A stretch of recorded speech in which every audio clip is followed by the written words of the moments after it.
Presiden baru saat ini masih ada bau anyir darah KM50, saudara. Karena ada beberapa orang yang diduga kuat terlibat langsung ataupun tidak langsung dalam peristiwa KM50 justru duduk diangkat masuk dalam kabinet, saudara. Maka itu sekali lagi, jadi kabinet ini secara umum sudah bagus. Kabinet ini secara umum harus kita dukung. Kabinet ini secara umum harus kita beri support untuk bisa bekerja dengan baik. Tapi saya tidak bisa menyembunyikan kesedihan saya, keprihatinan saya. Ternyata kabinet tersebut, maaf, masih ada bau anyir darah KM50, saudara. Dia merasa bersyukur, senang, gembira. Kali ini bisa hadir di reuni 212.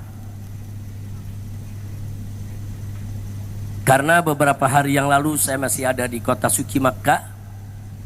Hampir-hampir saya tidak bisa pulang karena terkena demam yang sangat tinggi di atas 40 derajat. Tapi alhamdulillah akhirnya saya bisa pulang, bisa kembali didampingi oleh para dokter, dirawat sampai hari ini, dan akhirnya bisa berkumpul. Kenapa saya senang? Karena di sini saya ketemu semua kawan-kawan seperjuangan, ketemu para ulama, para habaib, para kiai, para aktivis, pimpinan ormas, pimpinan pondok-pondok pesantren. Kalau saya sebutkan satu persatu 2 jam nggak cukup ini, saking banyaknya tokoh yang hadir. Belum lagi di sini alhamdulillah ada pimpinan-pimpinan lembaga tinggi negara, ada dari MPR RI-nya, ada dari DPD RI-nya. Ini betul-betul satu reuni yang sangat membahagiakan. Dan tentunya yang paling membahagiakan sekali bertemu dengan umat yang sudah lama kita tidak berkumpul. Dan kumpulnya umat pada hari ini menunjukkan bahwa kita semua masih tetap istiqomah untuk menegakkan Islam di Indonesia. Takbir. Baik ya ikhwan, tidak panjang yang ingin saya sampaikan. Kembali kepada peristiwa aksi 212 pada tahun 2016. Saat itu saya menyampaikan khutbah Jumat 212, di mana saya tekankan di sana dan ingin saya ulangi kembali, tekankan pada saat ini, bahwa ayat suci di atas ayat konstitusi. Tolong seluruh umat Islam dimanapun Anda berada, wabil khusus para mujahid dan mujahidah 212, tancapkan dalam sanubari kita yang paling dalam bahwa ayat suci akan selalu dan senantiasa ada di atas ayat konstitusi.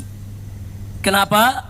Karena ayat suci adalah wahyu ilahi, kalam ilahi Rabbi, yang tidak boleh diganti, tidak boleh direvisi, yang wajib untuk dipatuhi, ditaati, harga mati. Sedangkan ayat konstitusi adalah produk akal basyari, hasil musyawarah sesama manusia dengan menggunakan pengetahuannya yang wajib sejalan dengan ayat suci. Tidak boleh ada ayat konstitusi dimanapun, kapanpun yang bertentangan dengan ayat suci, ya kawan. Karena itu saya tekankan sekali lagi pada saat ini, jangan pernah mundur untuk menegakkan Islam. Jangan pernah mundur untuk menegakkan hukum Allah. Jangan pernah mundur untuk bagaimana kita berjuang agar NKRI berdiri atas dasar hukum Allah, saudara, yang diridhoi oleh Allah Subhanahu wa taala dan Rasulnya. Amin ya rabbal alamin. Siap berjuang? Siap berjuang? Baik. Berikutnya sesuai dengan tema bahwa reuni 212 kali ini yaitu bertemakan revolusi akhlak untuk menuju Indonesia berkah dan Palestina merdeka. Indonesia berkah. Berkah, saudara, kunci keberkahan itu Allah sudah nyatakan dalam Al-Quranul Karim. Faqala ta'ala walau anna ahlal qura amanu wa taqaw la fatahna 'alaihim barakatim minas sama'i wal ard. Tegas Allah nyatakan dalam Al-Quran, andai kata penduduk suatu negeri, penduduk daerah-daerah dimanapun berada, saudara, amanu wattaqau, mereka beriman dan bertakwa kepada Allah, Allah janjikan la fatahna 'alaihim, niscaya pasti akan kami buka untuk penduduk negeri tersebut barakat, aneka ragam keberkahan minas sama'i wal ard, baik keberkahan yang diturunkan dari langit maupun keberkahan yang Allah keluarkan dari dalam bumi, saudara. Ini janji Allah. Jadi kalau kita mau Indonesia berkah, ya beriman dan bertakwa. Nah, beriman bertakwa itulah maksudnya kita tunduk kepada hukum Allah. Baik hukum yang berkenaan dengan pribadi perorangan, hukum yang berkaitan dengan rumah tangga, hukum yang berkaitan dengan sosial kemasyarakatan, sampai kepada hukum yang berkaitan dengan tata negara, ibadallah. Tunduk kepada hukum Allah. Kalau kita tunduk kepada hukum Allah, beriman, bertakwa, Allah kasih berkah. Jadi jangan mimpi Indonesia berkah kalau hukum Allah dilecehkan. Jangan mimpi Indonesia berkah kalau hukum Allah ditinggalkan. Jangan mimpi Indonesia berkah kalau Al-Quran dibelakangkan. Nabi tegas mengatakan dalam satu hadisnya, ibadallah, kama qala Nabi sallallahu alaihi wasallam, man ja'ala al-Qur'ana amamah wadahu ila jannah wa man ja'alahu wara'a dhahrih saqahu ila nar. Barang siapa menjadikan Al-Quran di depan dia sebagai imam, sebagai pedoman, sebagai petunjuk, niscaya Al-Quran akan menuntun dia masuk ke dalam surganya Allah.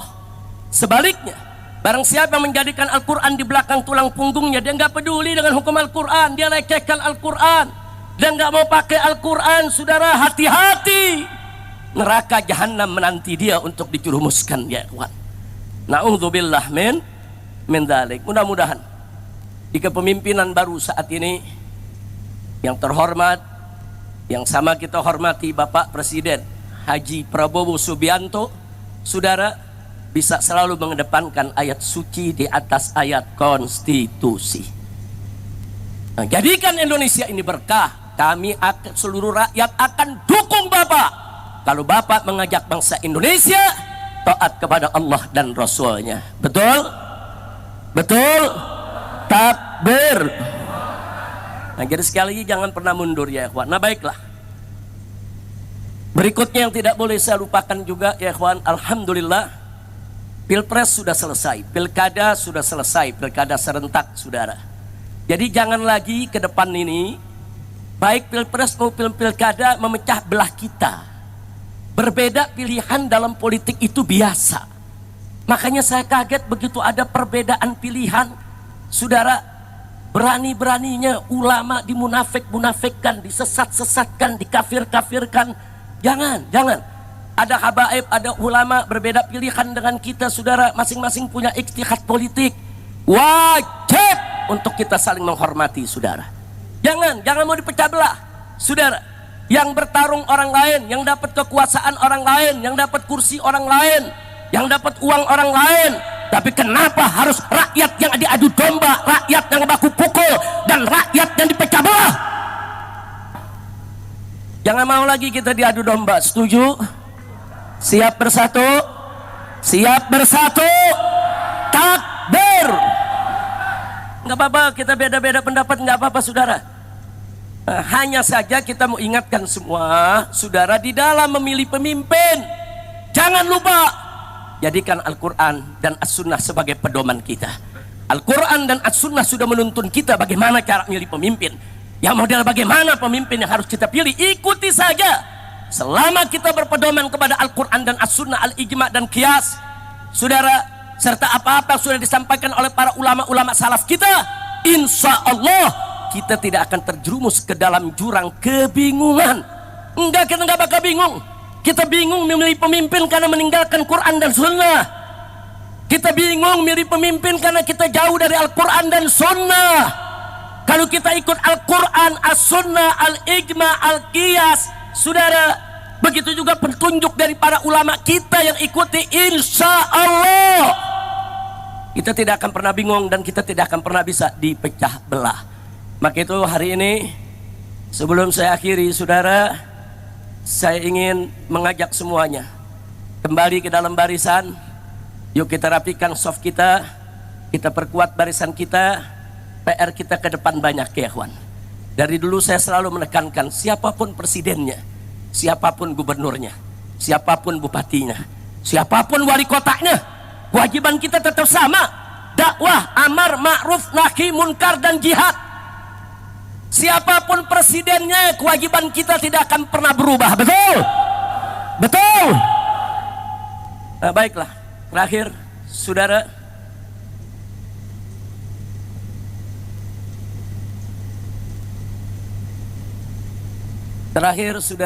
yang ingin saya ingatkan di sini bahwa penegakan hukum di Indonesia yang carut marut selama ini saudara, khususnya dalam satu dekade 10 tahun terakhir saudara, demokrasi dirusak, hukum ditabrak, korupsi merajalela, judi di mana-mana, hancur-hancuran ini negeri saudara. Maka itu saya berharap mereka-mereka yang telah merusak negeri ini selama 10 tahun jangan dibiarkan.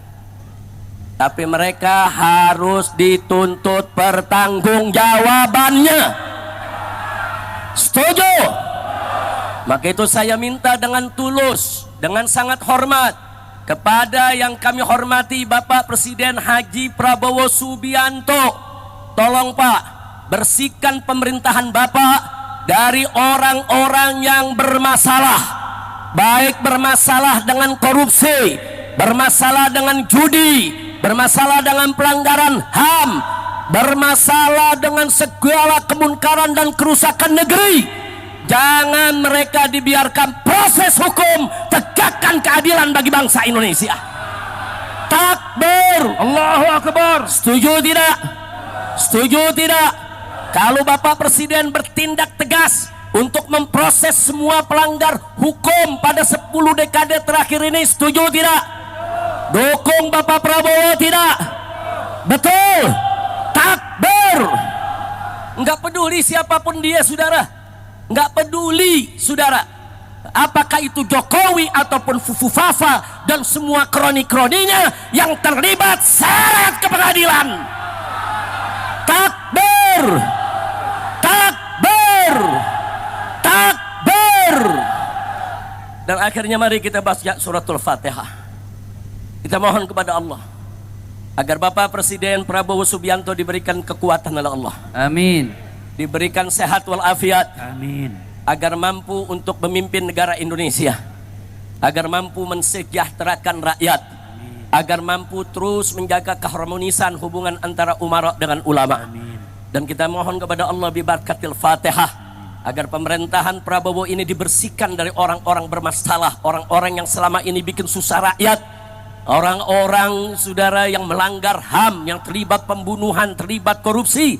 Kita mohon bimu'jizatil Fatihah agar mereka disingkirkan oleh Allah sejauh-jauhnya dan dihancurkan oleh Allah sehancur-hancurnya, sehingga Bapak Presiden Prabowo dan kabinetnya ke depan saudara bisa memimpin negara ini dengan baik tanpa diganggu lagi oleh orang-orang yang selama ini memang selalu menjadi sumber masalah. Ala hadhihi niyah wa likulli niyatin salihah wa Allah subhanahu wa ta'ala an yubarik li hadhil bilad wa an yubarik li rais hadhil bilad wa an yubarik li ra'iyyati hadhil bilad wa an yaj'al hadhil bilad biladan islamiyatan aminatan mutmainnah ghaniyatan ma'muratan mardiyatan 'indaka bi rahmatika ya arhamar rahimin ya rab. Wa ila hadratin Nabi sallallahu alaihi wasallam bisiril Fatihah. A'udzu billahi minasyaitonir rajim. Bismillahirrahmanirrahim. Alhamdulillahi rabbil alamin arrahmanir rahim maliki yaumiddin. Iyyaka na'budu wa iyyaka nasta'in ihdinas siratal mustaqim. Siratal ladzina an'amta 'alaihim ghairil maghdubi 'alaihim waladdallin. Mudah-mudahan digabul oleh Allah Subhanahu wa taala. Jadi sekali lagi pemerintahan baru ini jangan kita ganggu. Kita beri kesempatan, kita dorong, tapi tetap kita kritisi. Jadi bukan mendukung dalam arti kata menjilat, memuji yang nggak berhak dipuji, saudara. Jangan. Kita tetap amar ma'ruf nahi munkar.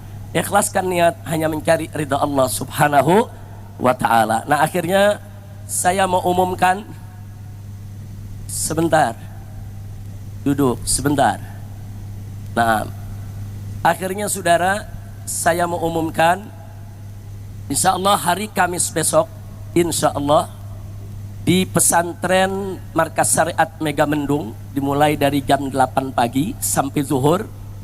Kami akan mengadakan haul syuhada 6 santri FPI yang dibunuh di KM 50. Jadi kami akan mengadakan haul syuhada di sana, saudara. Nah, bagi mereka yang berkesempatan untuk hadir silakan. Undangan dibuka untuk umum. Hari Kamis besok tanggal 5 Desember kami adakan, karena memang kejadiannya tanggal 7 Desember. Kejadiannya tanggal 7 Desember. Jadi kita akan gelar haul 6 syuhada di sana. Tentunya peringatan haul ini bukan sekedar untuk mendoakan, tapi sekaligus juga untuk kita mengambil ibrah. Dan ditambah lagi untuk tetap mengingatkan kita bahwa persoalan ini belum tuntas, belum selesai. Betul? Betul? Nah, maka itu maaf. Kalimat terakhir dari sambutan saya yang harus saya sampaikan, maaf. Saya sedih, saya prihatin. Kalau kabinet yang dibentuk oleh presiden baru saat ini masih ada bau anyir darah KM 50, saudara. Karena ada beberapa orang yang diduga kuat terlibat langsung ataupun tidak langsung dalam peristiwa KM 50 justru duduk diangkat masuk dalam kabinet, saudara. Maka itu sekali lagi, jadi kabinet ini secara umum sudah bagus. Kabinet ini secara umum harus kita dukung. Kabinet ini secara umum harus kita beri support untuk bisa bekerja dengan baik. Tapi saya tidak bisa menyembunyikan kesedihan saya, keprihatinan saya. Ternyata kabinet tersebut, maaf, masih ada bau anyir darah KM 50, saudara. Maka itu kita akan gelar haulnya. Insya Allah siap hadir. Insya Allah akan kita gelar, saudara, supaya KM 50 akan terus kita usut sampai tuntas. Setuju? Setuju? Takbir. Allahu Akbar. Nah, akhirnya sekali lagi kita baca suratul Fatihah. Kali ini khusus untuk Palestina, ya ikhwan.